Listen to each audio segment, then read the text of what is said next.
السلام علیکم ورحمۃ اللہ تعالی وبرکاتہ۔ نحمده ونصلی ونسلم علی رسوله الکریم، اما بعد فاعوذ باللہ من الشیطان الرجیم، بسم اللہ الرحمن الرحیم۔ ان اللہ وملائکتہ یصلون علی النبی یا ایہا الذین آمنوا صلوا علیہ وسلموا تسلیما۔ اللہم صلی علی سیدنا ومولانا محمد معدن الجود والکرم وآلہ الکرام وابنہ الکریم وبارک وسلم صلاۃ وسلاما علیک یا رسول اللہ صلی اللہ تعالی علیہ وسلم۔ حیلہ شرعی کا بیان جاری ہے۔ اس سے پہلے اس کے تعلق سے کچھ مسائل اور احکام بیان کیے گئے، خاص طور پر سادات کرام کی مدد کرنے کے تعلق سے بیان کیا گیا کہ جو لوگ اصحاب ثروت ہیں، یعنی زیادہ مالدار ہیں، تو ان کو للہ اور مستحب رقم سے، صدقات مستحبہ سے ان کی مدد کرنی چاہیے۔ لیکن اگر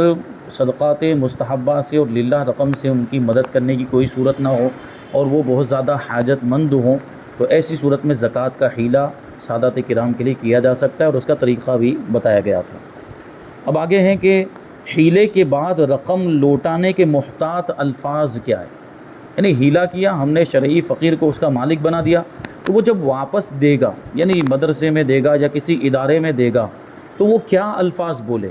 اس کے الفاظ کیا ہونے چاہیے۔ ابھی مان لیجئے کوئی مخصوص الفاظ بول دیے تو کبھی ہو سکتا ہے اس کی وجہ سے کوئی مسئلہ پیش آ جائے۔ جیسے اس نے واپس دیتے وقت یہ کہہ دیا کہ صرف کھانے میں ہی اس کو استعمال کیا جائے، تو اب ظاہر سی بات ہے وہ تو مالک ہو چکا تھا شرعی فقیر، زکوٰۃ کی رقم یا صدقات واجبہ کی رقم اس کو دینے کے بعد وہ مالک ہو چکا۔ اب اس نے مدرسے میں دیتے وقت یہ کہہ دیا کہ یہ جو میں نے پیسے دیے اس کو کھانے میں ہی، بچوں کے کھانے میں ہی استعمال کیا جائے، تو اب ظاہر سی بات ہے اب اس کو کھانے میں ہی استعمال کر سکتے ہیں، دوسرے کسی کام میں استعمال نہیں کر سکتے۔ اس کے الفاظ کا لحاظ ضروری ہے، تو اسی وجہ سے الفاظ کیا بلوائے جائیں، اس کو کیا بولنا چاہیے، کیونکہ ضروری تھوڑی کہ صرف کھانے میں ہی اس کو استعمال کرنا، یا تو اسی کی ضرورت ہے، کیونکہ دوسرے کام بھی ہے، دوسری بھی ضروری چیزیں ہوتی ہیں مدرسے کے اندر یا اداروں کے اندر،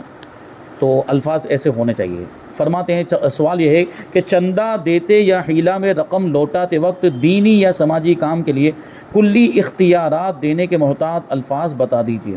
تو اس کا جواب دیتے ہیں کہ زکوٰۃ، فطرہ وغیرہ صدقات واجبہ کے علاوہ نفلی چندہ دیتے یا حیلہ میں رقم لوٹاتے وقت دینے والا یہ الفاظ کہے کہ یہ رقم یہ مدرسے میں یا ادارے میں آپ جہاں مناسب سمجھیں وہاں نیک و جائز کام میں خرچ کریں۔ وہ یہ الفاظ کہہ کر دے، یعنی کوئی خاص چیز، مطلب کسی چیز کا نام لے کر نہ بولے کہ آپ اس رقم کو اس کام میں لگائیں، اس کام میں لگائیں، کیونکہ اس ادارے میں دوسرے بھی بہت سارے، تو یوں کہہ دے کہ آپ جہاں مناسب سمجھیں وہاں لگائیں۔ تو اس کو کہیں گے کلی اختیارات، اس کو کیا بولیں گے؟ کلی اختیار، یعنی پورا پاور اس نے ہمیں دے دیا، پوری اتھارٹی اس نے ہمیں دے دی کہ ہم اس کو اب جہاں چاہیں وہاں استعمال کر سکتے ہیں۔ اب ضروری نہیں کہ صرف کھانے میں ہی استعمال کریں، اب اس کو تعمیر میں بھی لگا سکتے ہیں، اب اس سے کتابیں بھی خرید سکتے ہیں، دوسری ضروریات تنخواہ وغیرہ میں بھی دے سکتے ہیں۔ سوال ہے کہ شرعی فقیر اپنے وکیل کو زکوٰۃ فطرہ لے کر ادارے کے کاموں میں صرف کرنے کے لیے کلی اختیارات کس طرح سے دے؟ تو جواب ہے کہ وکیل کو کہنے کے محتاط الفاظ یہ ہیں کہ آپ میرے لیے جو بھی زکوٰۃ فطرہ وصول کریں اسے فلاں مدرسے یا فلاں ادارے کو یہ کہہ کر دے دیجئے کہ یہ رقم آپ کے ادارے میں دی، آپ جہاں مناسب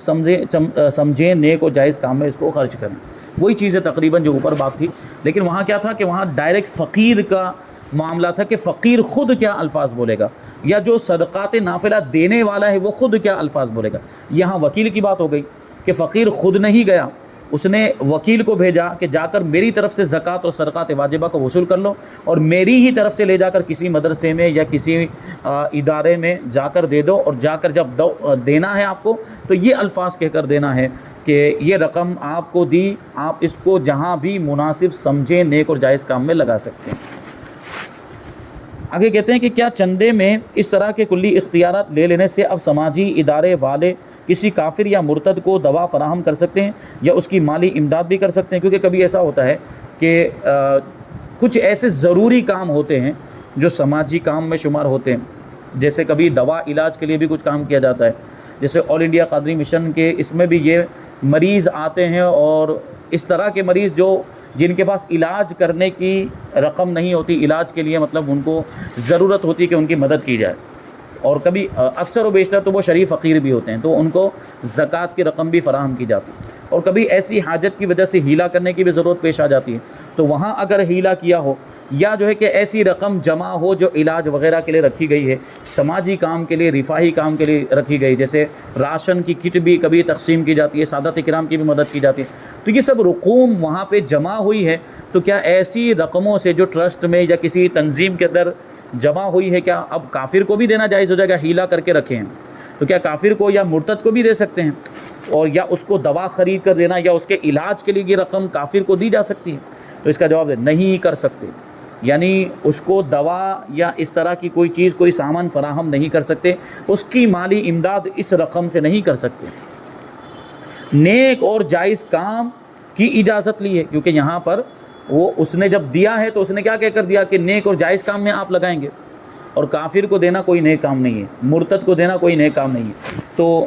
کافر کو نہیں دے سکتے۔ اور وہی کہہ رہے ہیں کہ اس نے جو الفاظ بولے تھے وہ نیک اور جائز کام کے الفاظ بولے تھے، اور کافر اور مرتد کی مالی مدد کرنا یا اس کی دوا پر رقم کو خرچ کرنا نیک اور جائز کام نہیں ہے۔ چنانچہ اعلیٰ حضرت امام اہل سنت امام احمد رضا خان رضی اللہ تعالیٰ عنہ فرماتے ہیں غیر مسلم کو مال وقف سے بھیجنا تو کسی طرح جائز نہیں، کہ وقف یہ کار خیر کے لیے ہوتا ہے، یعنی نیک کام کے لیے ہوتا ہے، اور غیر مسلم کو دینا کچھ ثواب نہیں، کما فی البحر الرائق وغیرہ، یعنی جیسا کہ البحر الرائق وغیرہ میں ہے۔ یہاں تو وقف کے بارے میں بتایا، کیونکہ وقف تو جو جس کام کے لیے ہوتا ہے اسی کام میں وہ خرچ ہو سکتا ہے۔ اسی طرح چندہ بھی چونکہ یہاں پہ مخصوص کر دیا اس نے، نیک اور جائز کام کے لیے دیا ہے تو نیک اور جائز کام میں ہی لگا سکتے ہیں، کافر اور مرتد کو نہیں دے سکتے۔ یہ بار بار مرتد کا لفظ آ رہا ہے، اس کا مطلب یہ ہوتا ہے کہ وہ کافر جو مسلمان، پہلے مسلمان تھا پھر اسلام سے پھر گیا، پہلے مسلمان تھا پھر اسلام سے پھر گیا ہو، اس کو مرتد کہا جاتا ہے۔ اور مرتد یہ کافر کی سب سے بدترین قسم ہے، اگر سب سے برا اگر کوئی کافر ہے تو وہ مرتد ہے، کیونکہ جو کافر اصلی ہے تو وہ تو پیدائشی طور پر کافر ہوگا، یا جو اس کی قوم کافر تھی تو وہ بھی کافر ہے، تو وہ کافر اصلی بھی برا ہے۔ لیکن یہ مرتد پہلے مسلمان تھا اور مسلمان ہونے کے باوجود پھر کافر ہو گیا، تو یہ اور سخت ہے، اس کا حکم بھی بہت سخت ہے۔ سوال ہے کہ سماجی ادارے کے اسپتال میں زکوٰۃ استعمال کی جا سکتی ہے یا نہیں؟ کیونکہ اوپر ہی بات آ گئی تھی کہ کار خیر میں خرچ کرنا ہے۔ اب اگر کوئی ایک مریض انفرادی طور پر آپ کے پاس آتا ہے اور وہ شرعی فقیر ہے اور آپ ڈائریکٹ اس کو زکوٰۃ کی رقم دے دیتے ہیں، ظاہر سی بات وہ ویسے ہی مستحق تھا تو یہاں تو زکوٰۃ ادا ہو جائے گی، لیکن لے جا کر اسپتال میں جمع کروا دینا، اس کے فنڈ میں جمع کروا دینا، تو یہ جائز نہیں ہو سکتا۔ اور دوسری بات یہ کہ زکوٰۃ کی رقم اگر وہاں ڈائریکٹ لے جا کے فنڈ میں جمع کر دیں گے، اسپتال کے فنڈ میں، تو وہاں مالک بنانا نہیں پایا گیا، شرعی فقیر کو مالک بنانا نہیں پایا گیا، تو اگر وہ ویسے ہی رکھی گئے، کبھی تاخیر بھی ہو سکتی ہے تو تاخیر کا بھی گناہ ہوگا، اور اس کے مستحق تک اگر وہ رقم نہیں پہنچی تو زکوٰۃ ادا بھی نہیں ہوگی، تو بڑے مسائل ہوں گے۔ اسی لیے کہتے ہیں کہ اس میں زکوٰۃ کے صحیح استعمال میں دشواریاں ہیں۔ مثلا اگر ادارے والوں نے زکوٰۃ کی رقم وصول کی تو تملیک یعنی حقدار کو اس رقم کا مالک بنانا ہوگا، اس سے پہلے دوائیں وغیرہ نہیں خرید سکتے۔ البتہ کسی نے رقم لا کر دی کہ اس سے دوائیں خرید کر زکوٰۃ کے طور پر مستحق مریضوں کو دے دینا، تو یہ ابتداءً دوائیں خریدنے کا وکیل بنانا اور اس کے بعد زکوٰۃ کی ادائیگی کا وکیل بنانا ہوا۔ یہ جائز کی صورت ہو سکتی ہے، یا تو ڈائریکٹ مریض کو زکوٰۃ کی رقم دے دی اور وہ شریف فقیر ہے تو زکوٰۃ ادا ہو گئی، یا یہ کیا کہ کسی ڈاکٹر کو جا کر کہہ دیا، یا کوئی جو ہے کہ وہاں پر کوئی دوسرا ایک شخص ذمہ دار تھا، اس کو کہہ دیا کہ یہ زکوٰۃ کے پیسے ہیں، ان زکوٰۃ کے پیسوں کے ذریعے سے تم دوائیں خرید کر جو مریض مستحق ہے یعنی شریف فقیر ہے وہ دوائیں اس کے علاج میں استعمال کی جائے، اس کو مالک بنایا جائے، دواؤں کا بھی مالک بنانا اس کو ضروری ہے، اس کے ہاتھ میں دی جائے کہ یہ دوائیں تمہاری، یہ تم کو دی گئی، وہ دواؤں کا بھی مالک بنانا ضروری ہے، کیونکہ اب یہ جو دوائیں ہیں اب یہ مال زکوٰۃ ہو گئی، کیونکہ زکوٰۃ کے مال سے خریدی گئی ہیں، تو اب ان دواؤں کا بھی مالک بنانا ضروری ہے۔ اب وہ دوائیں فقیر کو دے دی گئی، اس کو مالک بنا دیا گیا، تو وہاں جا کے وہ زکوٰۃ ادا ہو جائے گی۔ اب یہاں پہ دو صورتیں ہو گئی، پہلے ہم نے زکوٰۃ دے کر اس کو یعنی اس ذمہ دار کو پہلے دوا خریدنے کا وکیل بنایا، اور پھر دوسرے نمبر پر ثانیاً اس کو شرعی فقیر کو دے کر مالک بنانے کا بھی ہم نے اس کو وکیل بنایا۔ لیکن دواؤں کی صورت میں زکوٰۃ کی رقم رکھی رہنے اور ادائیگی میں تاخیر ہونے کا اندیشہ ہے، اور تاخیر گناہ ہے، جب سال مکمل ہو جائے تو لیٹ نہیں کر سکتے، تاخیر کریں گے تو زکوٰۃ دینے والا گنہگار ہوگا۔ نیز زکوٰۃ کی رقم سے ڈاکٹروں اور دیگر عملے کی تنخواہیں، جگہ کا کرایہ اور بجلی کا بل وغیرہ نہیں دے سکتے، کیونکہ یہ سب زکوٰۃ کے مصارف میں نہیں آتے اور یہاں پر زکوٰۃ نہیں دی جا سکتی۔ اور جو ہسپتال کا جو فنڈ ہوتا ہے اس میں تو ہی نہیں دی جا سکتی۔ اور کبھی ایسا بھی ہوتا ہے، یہاں پہ ایک اور چیز جو ہے کہ ذہن میں رکھنے کی ہے، وہ یہ کہ ایک مریض ہے، بیمار ہے، ہاسپٹل میں ایڈمٹ ہے، اور اس کو ضرورت ہے روپیہ پیسوں کی اپنا علاج کروانے کے لیے، اور وہ شریف فقیر بھی ہے، مان لیجئے وہ شریف فقیر بھی ہے، اب اس کا علاج جاری ہے، دوائیں وغیرہ خریدی گئی، اور پھر جو ہے کہ اس کا ایک بل بن گیا ہاسپٹل کے اندر، اس کا بل، اب وہ بل اس کے ذمہ باقی ہے۔ تو کبھی ایسا ہوتا ہے کہ آدمی ڈائریکٹ جا کر جو ہے کہ زکوٰۃ کی رقم سے اس کا بل پیمنٹ کر دیتا ہے، تو دیکھیں وہاں بل اس نے اگرچہ ادا کر دیا لیکن یہ مالک بنانا نہیں پایا گیا، کیونکہ زکوٰۃ کی رقم، زکوٰۃ ادا کب ہوگی؟ جب شریف فقیر کو مالک بنایا جائے، اس نے مالک تھوڑی بنایا، اس نے تو جا کر اپنی طرف سے اس کا بل پیمنٹ کر دیا ہے، تو اس سے زکوٰۃ ادا نہیں ہوتی۔ ہاں پہلے وہ شریف فقیر کو آ کر وہ رقم دے کہ تمہارا جو بل باقی ہے اس کے لیے یہ رقم دیتا ہوں، اور اس کو مالک بنا دے، وہ مالک ہو گیا، تو ایسی صورت میں اب اس کے پاس سے لے کر وہ خود ہی جا کر دے دے، یا وہ فقیر خود جا کر دے دے، اچھا ہو چکا ہو، مریض اگر اچھا ہو جا کر جمع کر سکتا ہو تو وہ دے دے، یا اس کا رشتہ دار یا اس کے متعلقین میں سے کوئی جا کر جمع کر دے۔ اچھا ایک صورت اس کی یہ بھی ہو سکتی ہے جواز کی، کہ وہ اگر مالک یہ اس طرح قبضہ دے کر، اگر اس میں مطلب بہت زیادہ تکلف اگر تھوڑا ہو رہا ہو، اس میں زیادہ یا تھوڑا تکلف ہو رہا ہو، تو ایسی صورت میں ایک یہ صورت اختیار کی جا سکتی ہے کہ اس سے اجازت لے لے کہ تمہارا بل جو باقی تمہارے پر جو قرضہ ہو گیا ہے اس زکوٰۃ کی رقم سے میں تمہاری طرف سے ادا کرنا چاہتا ہوں، کیا تمہاری اجازت ہے؟ وہ کہے ہاں میری اجازت ہے، پھر جا کر اگر وہ بل پیمنٹ کر دیتا ہے تو اس طرح زکوٰۃ ادا ہو جائے گی۔ یہ ساری باتوں کا لحاظ رکھنا ضروری ہے۔ آگے سوال ہے کہ سماجی اداروں کے اسپتالوں میں اور دیگر فلاحی کاموں میں، فلاحی کام مطلب لوگوں کی کامیابی کے لیے، ترقی کے لیے، مسلمانوں کی ترقی کے لیے جو کچھ کام کیے جاتے ہیں، کچھ امداد اور تعاون وغیرہ کے جو معاملات ہوتے ہیں ان کو فلاحی کام کہیں گے۔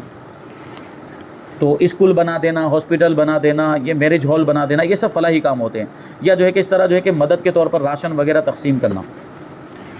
تو ایسے اداروں میں ان کے کاموں میں زکوٰۃ اور فطرے کے استعمال کا مناسب طریقہ کیا ہے؟ تو جواب دیتے ہیں کہ تعمیرات یا مشاہرات یعنی تنخواہوں اور کرایوں وغیرہ میں زکوٰۃ، فطرہ اور واجب صدقات استعمال نہیں کیے جا سکتے، کیونکہ ڈائریکٹ تعمیر میں اگر آپ لگائیں گے تو وہاں شریف فقیر کو مالک بنانا نہیں پایا جائے، کیونکہ آپ نے تو وہ جو ہے کہ خریدا، مٹی ریت خریدی یا سیمنٹ خریدی اور اینٹ خرید ڈائریکٹ لا کر لگا دیا، یہاں شریف فقیر کو مالک بنانا تھوڑی پایا گیا۔ اور اگر تنخواہ میں آپ دے رہے ہیں تو ضروری تھوڑی کہ جس کو تنخواہ میں دیا جا رہا ہے وہ شریف فقیر ہو، اور شریف فقیر ہو بھی تو آپ اس کو تنخواہ کے طور پر دے رہے ہیں، زکوٰۃ کے طور پر تو نہیں دے رہے ہیں۔ اسی طرح کرائے اگر ہیں، جیسے کوئی چیز کرائے پر لی، اس کے کرائے میں آپ ادا کر رہے ہیں تو وہاں پر بھی مالک بنانا نہیں پایا جاتا، تو یہ استعمال اس طرح نہیں ہو سکتے۔ صدقات واجبہ اور زکوٰۃ و فطرہ ان میں حقدار کو مالک بنانا شرط ہے، یہاں تک کہ کسی مستحق مریض کا علاج بھی کرنا ہو تو زکوٰۃ کی دوا اس کے قبضے میں دینی ہوگی۔ اگر اس کو مالک بنائے بغیر زکوٰۃ کے پیسے سے انجیکشن لگا دیا یا آپریشن یا ڈاکٹر کی فیس میں ادا کر دیا تو زکوٰۃ ادا نہیں ہوگی۔ لہٰذا فطرہ و زکوٰۃ اور واجب صدقات کا شرعی ہیلا کر لیا جائے، یعنی اس کی ضرورت محسوس کرے تو، اس کی ایسی کوئی ضرورت ہو، جیسے ابھی یہ فلاحی ادارے وہی کام کرتے ہیں، اور اس میں ایسا ہوتا ہے کہ کبھی کوئی مریض آیا، کبھی کوئی مریض نہیں آیا، اور اکثر و بیشتر تو انہوں نے جب یہ کام شروع کیا ہے تو روزانہ کے کیسز ان کے پاس آتے رہتے ہیں، تو اس کی وجہ سے ایک حاجت کا تحقق ہو جاتا ہے کہ مریض آ ہی رہے ہیں، اور کبھی ایسے کیس، ایسے معاملات بھی سامنے پیش آئے کہ زکوٰۃ کی رقم ان کے نام پر وصول کر لی گئی اور ان کا انتقال ہو گیا، کیونکہ مریض ہاسپٹل کے اندر ایڈمٹ ہے، ضروری تھوڑی کہ اچھا ہی ہو جائے گا، کبھی جو ہے کہ وہ انتقال بھی ہو جاتا ہے کبھی بیماری کے اندر، تو اب کیا کیا جائے؟ اب اس رقم کا کیا جائے؟ ان کے نام پر جمع کی گئی رقم،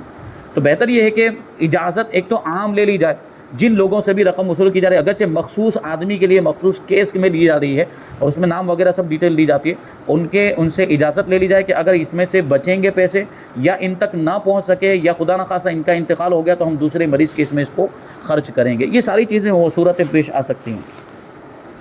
تو زکوٰۃ کا حیلہ کرنے کی بھی یہاں پر گنجائش نکلتی ہے۔ تو زکوٰۃ وغیرہ کی رقم کا حیلہ کر کے ایک مخصوص رقم وہ اپنے پاس رکھیں، اور وہ جو ہے کہ اس طرح کے فقیروں کی مدد وہ لوگ کر سکتے ہیں۔ کبھی ایسا ایمرجنسی معاملہ ہوتا ہے،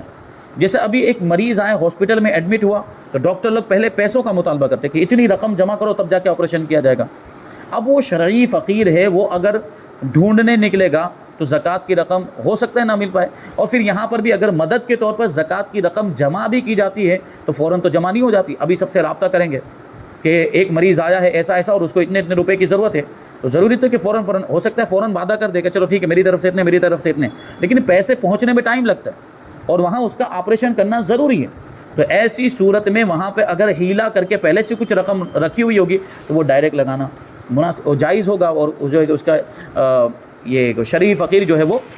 اس طرح جو ہے کہ اگرچہ وہ شریف فقیر، اب وہاں پر شریف فقیر نہیں بھی ہو تب بھی جو ہے کہ وہ چونکہ ہیلا ہو چکا ہے تو اب اس کے آپریشن کے لیے وہ رقم دی جا سکتی ہے۔ ٹھیک ہے، تو وہاں یہ ایسی ضرورت پائی جاتی ہے کہ ہیلا کیا جا سکتا ہے اور ہیلا کر کے یہ رقم پہلے سے رکھی جا سکتی ہے۔ اب وہ کہتے ہیں کہ اب اس رقم سے سید و امیر، غریب و فقیر ہر ایک کا علاج کرنا جائز ہو گیا، یعنی ہیلا کر کے جو رقم رکھی ہوئی، کیونکہ دیکھیں اگر ڈائریکٹ زکوٰۃ کی رقم ایسے رکھ دیں گے جمع کر کے،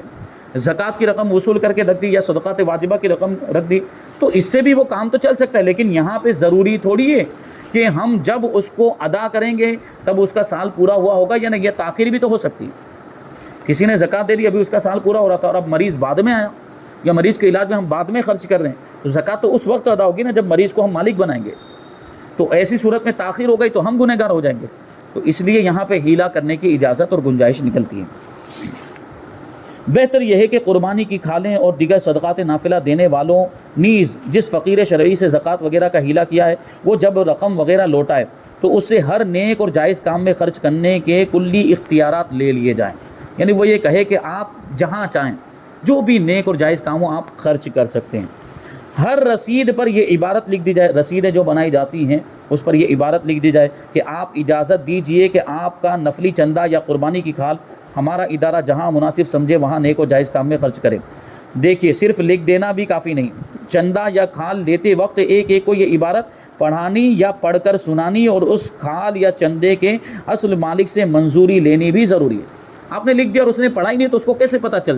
چلے گا، اور جب اس کو پتہ ہی نہیں چلا تو اس کی طرف سے یہ اختیار دینا پایا گیا؟ نہیں پایا گیا، تو اس کو پڑھوایا جائے گا۔ وہ عبارت اگر لکھی بھی ہے تو اس کو پڑھوایا جائے گا کہ یہ پڑھو اور پھر اس پر رضامندی آپ ظاہر کرو، وہ اپنی رضامندی ظاہر کر دے تو پھر یہ اختیارات حاصل ہو جائیں گے، پھر ہم جہاں چاہیں اس کو لگا سکتے ہیں۔ ایک مسئلہ یہ بھی ذہن میں رکھیے کہ اس کے باوجود کافر و مرتد کے علاج پر یہ رقم خرچ کرنا ناجائز ہی رہے گا، یعنی اگرچہ ہیلا ہو چکا ہے لیکن اس کے باوجود یہ رقم جو ہے کہ کیونکہ وہ جائز کام کے لیے دیا ہے، نیک کام کے لیے دیا، اور کافر پر خرچ کرنا یا اس کے علاج میں خرچ کرنا یہ نیک اور جائز کام میں شمار نہیں ہوتا۔ تو یہاں پر یہ دیکھو ہیلے کے کچھ ضروری مسائل بیان کیے گئے، اور جیسے کہ گزشتہ کل درس میں کہا گیا تھا کہ ایک اور اہم جو باب ہے چیپٹر وہ ہے مسجد میں افطاری کا بیان،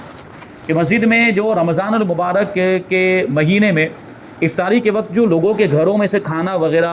پہنچایا جاتا ہے، تو یہ کون لوگ کھا سکتے ہیں اور کون لوگ نہیں کھا سکتے، کیونکہ ظاہر سی بات ابھی آپ غور کریں تو خود ہی آپ کو پتہ چل جائے گا کہ یہ کھانا اور جو کچھ بھی فروٹس وغیرہ جو بھی بھیجا جاتا ہے کس کے لیے بھیجا جاتا ہے؟ روزے داروں کے لیے بھیجا جاتا ہے۔ یہی تو نیت ہوتی ہے لوگوں کی کہ مسجد میں جو روزہ دار ہوں گے یا کوئی مسافر آیا، اچھا یہ بات بھی ذہن میں رکھنی چاہیے کہ مسجد میں جو افطاری بھیجی جاتی ہے اس میں سب سے پہلا حق مسافروں کا اور غریبوں کا ہوتا ہے، کیونکہ مسجد میں بھیجنے کا پھر مطلب ہی کیا ہے؟ اگر کھاتے پیتے لوگ ہیں تو اپنے گھر میں بھی افطاری کر سکتے ہیں، اپنے گھر میں بھی روزہ کھول سکتے ہیں۔ مسجد میں بھیجنے کا مطلب کیا ہے کہ مسجد میں لوگ مسافر آ کر جمع ہوتے ہیں، غریب لوگ بھی آتے ہیں جن کے گھر میں انتظام نہیں ہے، یا مان لیجئے کہ کوئی حاجت ایسی پیش آ گئی کہ گھر نہیں جا سکتے، دور کہیں نکل گئے، وہی مسافر والی بات آ جائے گی۔ پھر تو مسافر ہے تو ظاہر سی بات ہے اگرچہ اس کے گھر پہ مال رکھا ہو لیکن یہاں فی الحال سفر کی حالت میں اس کا انتظام نہیں ہو پاتا، تو وہ اگر مسجد میں پہنچا ہو تو پہلے اس کو دیا جائے۔ جبکہ ایسے معاملات ہم نے دیکھے ہیں کہ ان کو حقارت کی نگاہ سے دیکھا جاتا ہے، یعنی یوں محسوس ہوتا ہے کہ یہ جو افطاری بھیجی گئی وہ صرف محلے والوں کے لیے ہی ہے یا اس مسجد میں نماز پڑھنے والوں کے لیے، اگر کوئی اجنبی آ گیا تو اس کو جو ہے کہ اس طرح کی نگاہوں سے دیکھا جاتا ہے کہ اس کا کوئی حق ہی نہیں ہے اس میں، جبکہ پہلا حق تو اس کا ہے، پہلے تو اس کو پہنچانا چاہیے، پہلے کوئی غریب ہے تو اس کو پہنچانا چاہیے اور پھر اپنا بیٹھ کر کھائیں۔ بہرحال یہاں پہ جو افطاری بھیجی جاتی ہے وہ روزے داروں کے لیے بھیجی جاتی ہے، تو اب ہمیں مسئلہ خود ہی سمجھ میں آ گیا کہ جس نے روزہ نہیں رکھا وہ کیسے کھا سکتا ہے۔ سوال، رمضان المبارک میں لوگ جو ہے کہ روزہ داروں کے لیے مسجد میں جو افطاری بھجواتے ہیں اس میں سے غیر روزہ دار کا کھانا کیسا؟ اگر گناہ ہے تو کیا اس کا گناہ منتظمین پر بھی ہوگا؟ یعنی جو انتظام کرنے والے ہیں، جو اس کو لیتے ہیں سب کے پاس سے دن جمع کر کے ہوئے جو تیاری کرتے ہیں، تو منتظمین وہ تو ان پر بھی گناہ ہوگا۔ اسی طرح چھوٹے بچے جن کا روزہ نہیں ہوتا ان کا کھانا کیسا؟ چھوٹے بچے جو روزہ نہیں رکھتے وہ بھی بیٹھ جاتے ہیں افطاری کے موقع پر، تو اب ان کا روزہ نہیں ہے اور بھیجا گیا ہے روزے داروں کے لیے، تو کیا کیا جائے گا؟ جواب، جو افطاری روزے داروں کے لیے بھیجی جاتی ہے وہ غیر روزہ دار نہیں کھا سکتا، بالفرض کوئی مریض یا مسافر ہے یا کسی وجہ سے اس کا روزہ ٹوٹ چکا ہے تو وہ اس افطاری میں شریک نہ ہو۔ اعلیٰ حضرت رضی اللہ تعالیٰ عنہ فرماتے ہیں کہ افطاری میں غیر روزہ دار اگر روزہ دار بن کر شریک ہوتے ہیں تو متولیوں پر الزام نہیں، اور عام طور پر ہمارا تو گمان یہی ہوتا ہے کہ مسلمان ہے تو روزہ رکھا ہی ہوگا، بیٹھ گیا، ہم پر پوچھنا لازم نہیں ہے، ہم تو یہی سوچیں گے کہ اس نے روزہ رکھا اسی لیے بیٹھا ہے، گنہگار وہ ہے، روزہ نہیں رکھا پھر بھی بیٹھ گیا ہے تو گنہگار وہ ہوگا۔ ایسی صورت میں منتظمین پر اور متولیوں پر کوئی الزام نہیں۔ بہتیر غنی یعنی مالدار فقیر بن کر بھیک مانگتے اور زکوٰۃ لیتے. بہت سے مالدار ایسے بھی جنہوں نے بھیک مانگنے کو اپنا پیشہ بنا لیا, زکوٰۃ لیتے ہیں. دینے والے کی زکوٰۃ ادا ہو جائے گی کہ ظاہر پر حکم ہے, اور لینے والے کو حرام قطعی ہے. یعنی کوئی ایسا شرعی فقیر نہیں ہے, مالدار ہے, مالک نصاب, پھر بھی وہ زکوٰۃ لینے کے لیے آ گیا کہ میں شرعی فقیر ہوں, مجھے دے دو. یعنی فقیر بن جاتا ہے وہ ہمارے سامنے, اور ہم نے اس کو فقیر سمجھتے ہوئے زکوٰۃ دے دی تو ہماری زکوٰۃ ادا ہو جائے گی. ہم یعنی ہم بری ذمہ ہو گئی, وہ جھوٹ بول رہا ہے, گنہگار وہ ہوگا, اس کے لیے وہ رقم لینا حرام ہے. یوں ہی ان غیر روزہ داروں کو اس کا کھانا حرام ہے. ہاں متولی دانستہ یعنی جان بوجھ کر غیر روزہ دار کو شریک کریں تو وہ بھی عاصی یعنی گنہگار, مجرم اور خائن ہے, خیانت کرنے والے, اور مستحق عزل ہے یعنی خیانت کرنے والے اور برطرف کیے جانے کے لائق ہے. رہا اکثر یا کل افطاری کرنے والوں کا مرفع الحال یعنی خوشحال کھاتا پیتا ہونا, اس میں کوئی حرج نہیں. یعنی کبھی ایسا بھی ہو سکتا ہے کہ مسافر اور ضرورت مندوں کے علاوہ بھی لوگ آ کر افطاری کریں تو وہ کر سکتے ہیں. اگر روزہ دار ہیں تو وہ اس میں سے کھا سکتے ہیں, اس میں کوئی حرج نہیں ہے. کہ افطاری مطلق روزہ دار کے لیے ہے اگرچہ غنی یعنی مالدار ہو. جیسے سقایا مسجد یعنی مسجد کے برتن کا پانی, یہ ہر نمازی کے غسل اور وضو کے لیے ہوتا ہے, اگرچہ بادشاہ ہی کیوں نہ آ جائے.